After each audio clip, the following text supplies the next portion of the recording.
কার খাওয়া কেরা খায়।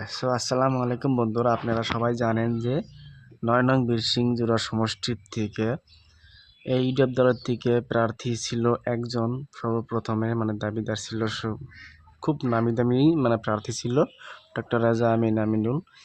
এই ডক্টর রাজা আমিনে যে কষ্ট যে পরিশ্রম করেছিল এই বীরসিংহ জোড়া সমষ্টির এই রাইজর মাঝে, রাইজর সাথে যেরকমভাবে প্রচার চালাইছিল, রাইজের পাশে যেরকমভাবে দাঁড়িয়েছিল ইলেকশনের আগে, সেইভাবে বোঝা গেল যে না, ডক্টর রাজা আমিন খুব একটা ভালো কাজ করত।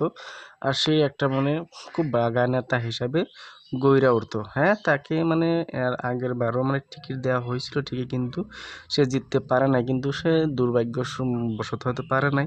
কিন্তু দেখেন, মানুষ একবার হয়তো ফার্স্ট টাইমে যে পারে নাই বলে যে সে একদম যোগ্য যে না, নেতা না, সেটা না। তাকে আরেকটা বার চান্স দেওয়াটা উচিত ছিল বদরুদ্দিন আজমল সাহেবের।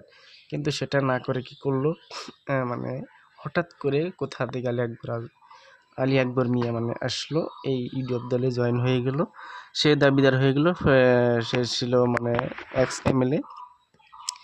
এই এক্স এমএলএ থাকার জন্য সে তার যোগ্যতা বেশি হয়ে গেল। এটা মনে করে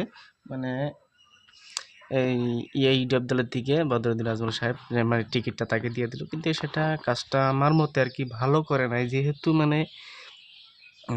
যোগ্য হিসাবে ডক্টর আজামিন পায় আর কি, যেহেতু খুব ভালো একটা কাজ করার মতো এবিলিটি সে দেখাইছিল আর কি, সেই জন্যে দেওয়াটা ছিল, ভালো ছিল। কিন্তু বদরুদ্দিন আজমল সাহেব তা না করে ডক্টর আজামিনের সাথে বিশ্বাসঘাতকতা করে সে পটেককে কি করে ফেলল, আলী আকবর মিয়া সাহেবক টিকিটটা দিয়ে দিল। আমার হিসাবে কাজটা খুব একটা ভালো হয় নাই আর কি, যেহেতু ডক্টর রাজা আমিনের খুব ফিল্ড একটা গমগমা ফিল্ড বানিয়ে ফেলছিল। সো আপনাদের মতামতটা কি, সেটা আপনারা কমেন্ট করে একটা কঠিন কমেন্ট করে জানাবেন। আজকের মতো বলতে এখানেই, ভালো লাগলে পাশে থাকবেন। ধন্যবাদ।